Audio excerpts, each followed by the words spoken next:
and welcome back to Bookish Theories. In today's video, I would like to talk about the second half of the BTS live performance at the Melon Music Awards 2019, focusing on the breakdown and analysis of the stages and on the ways in which they are foreshadowing the next comeback. If you guys missed part 1, I highly recommend you go watch it before watching this video because everything is connected. For those of you who already did, thank you so much for your patience, and let's begin with the VCR that introduces the second half of the performance. In contrast to the first one, the second VCR shows the members waking up and their shadows turning into white silhouettes. As the boys gradually join Jungkook, the features of the silhouettes are once again defined. And this makes sense because, as I said in part 1, the unconscious part of our identity comes to the surface when we dream, but is repressed once again when we are awake. So far so good, right? But does this mean that the shadow is gone? That it's repressed once again? Well, not at all actually, and this is so because at the beginning of the performance, Namjoon literally opened the door to our consciousness. By asking who am I, that is, by making the effort to know himself and becoming self-aware, RM introduced the idea that we are now exploring the part of our identity that is usually kept hidden. And what Jungkook says in the VCR seems to confirm this as well. In the video, JK says that he's still looking for who he was, who he is, and who he will be in the future. At this point, he doesn't know yet because he just woke up. But now he is self-aware about the fact that in order to discover who he has to go on an inner journey. And sure enough, this is exactly what happens next.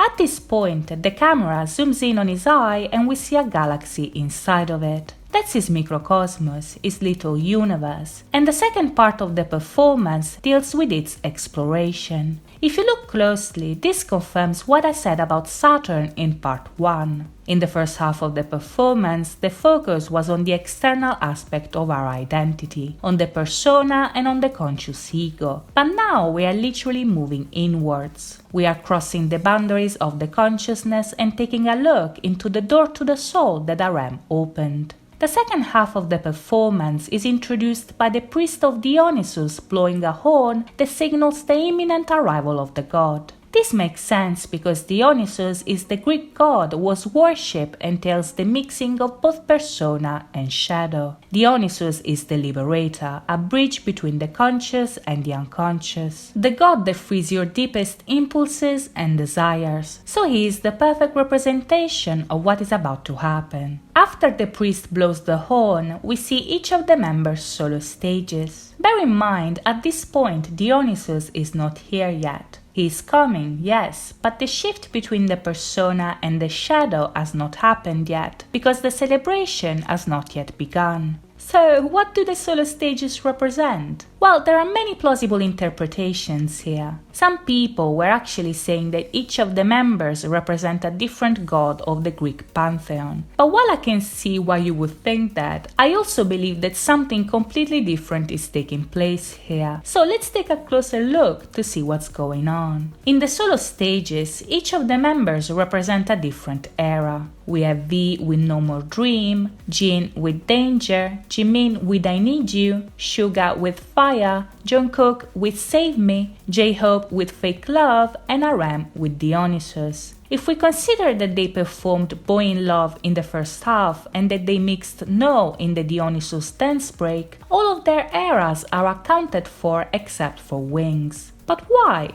Well, on the one hand, I think that they could be saving Wings for the Mama performance. But on the other, I think that out of all the different eras, Wings is the one that best represents the shadow concept. And since we are not there yet, Wings is absent. The Wings era was heavily influenced by Hermann Hesse's Damien, and Damien was the story of a boy's gradual realization that inside of him there was both good and evil. In the story, this self-awakening was expressed through the protagonist's obsession for a boy named Damien, who questions his beliefs and helps him come to terms with the darker parts of his inner self. This is very similar to the concept BTS is going for here. So to me, the absence of Wings could imply that the performance is actually representing a rite of passage that is introducing the shadow without actually revealing it.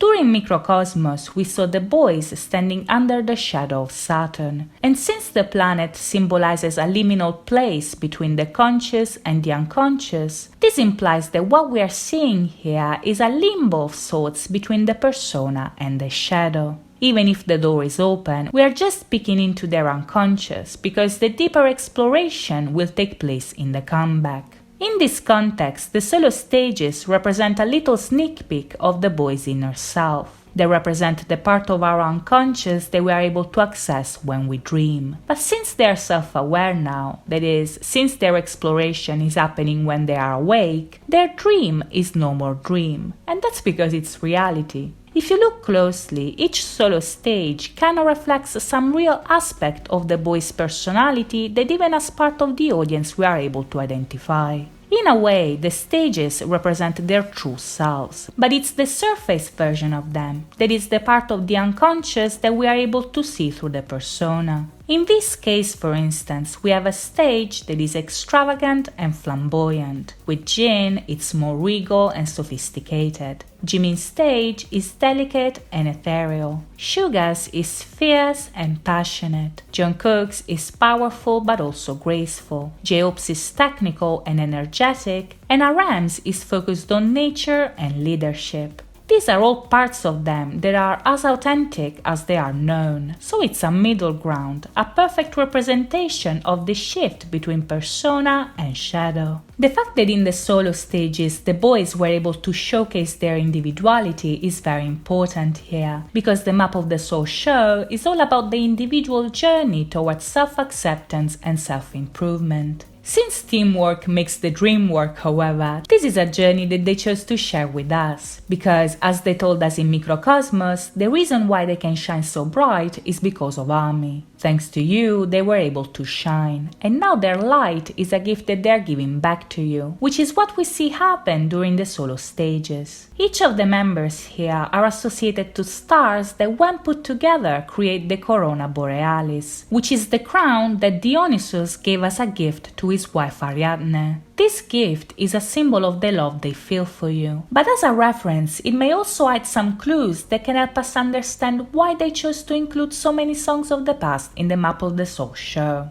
Now, Ariadne is a Cretan princess of Greek mythology, and even if here she is referenced as the wife of Dionysus, the most famous myth she is associated with is the one where she helps Theseus escape the maze of the Minotaur. This is important because if Ariadne is Army in this context, then we also play the role of the helper in the hero's journey, which is exactly what we see happen in Make It Right. What is even more interesting about this is that, in case you didn't notice, BTS has actually been trapped in the maze for a really long time now. And in case you are wondering, no, I'm not mixing my storylines here. In Young Forever, the boys run because they are lost in the maze of life. In Love Maze, they are lost and running in the darkness of a maze that turns into a love maze because you are with them. In Ant-Man, they realize that they've become heroes, but even if their eyes are open, they're still in the maze. In Answer Love Myself, they say that you have to trust yourself when you are in the maze. And in Heartbeat, they literally tell you that you are the light that saved them from the maze. If all of this wasn't enough, the maze is also on the cover of Map of the Soul. So this means that the Map of the Soul was literally foreshadowed since 2016. BTS's are the heroes, you are the princess who helps them, and I'm losing my mind over it.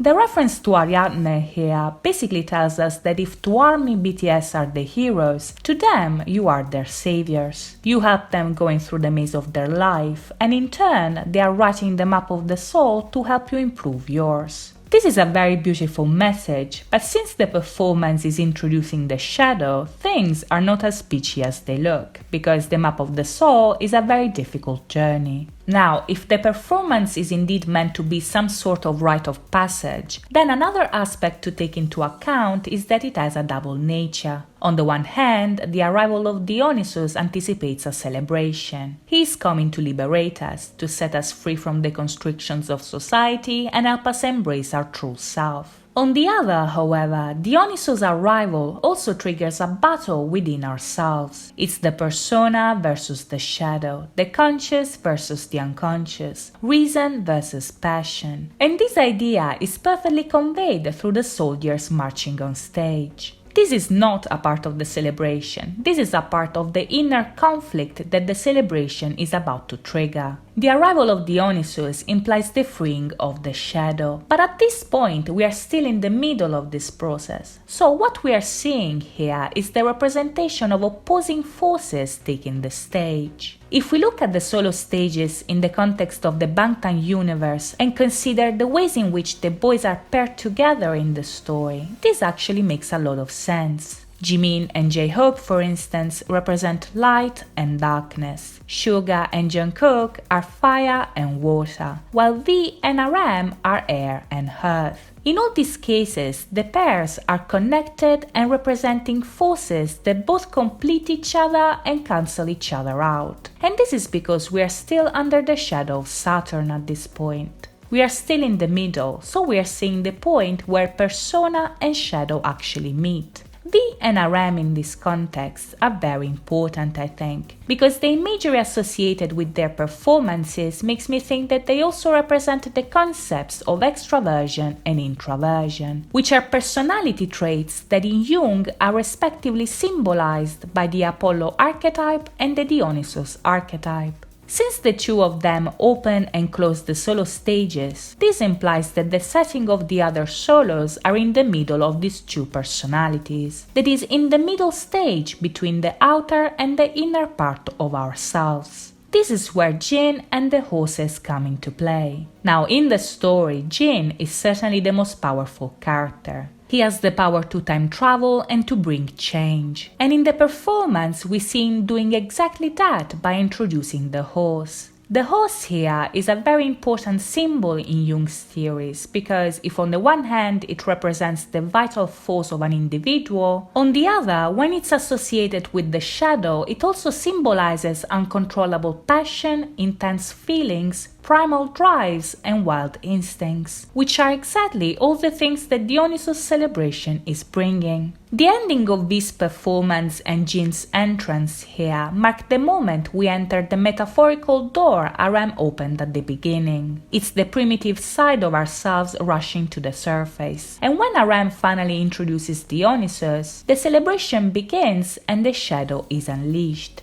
When Dionysus begins, we see the Maenads opening the path and the panthers appearing on stage. But most importantly, we see the personas exiting and the horses arriving. This is the final sign that Dionysus is in the house. What we see here is BTS embodying the frenzy the worship of Dionysus entails. And as the performance nears the end, we see the boys becoming shadows of each other and almost becoming interchangeable. This is what Namjoon's blackboard was foreshadowing since the very beginning. It's a look into the primeval cosmic night where all our consciousness was mixed together and the shadows were free to roam around. As the no reference implies, this is the revolution, and here we see it starting again. So that's it from me today. We hit 10,000 subscribers today. Thank you so much for your support. I hope you guys enjoyed this video, and as always, thank you so much for watching, guys. I'll see you next time. Bye bye!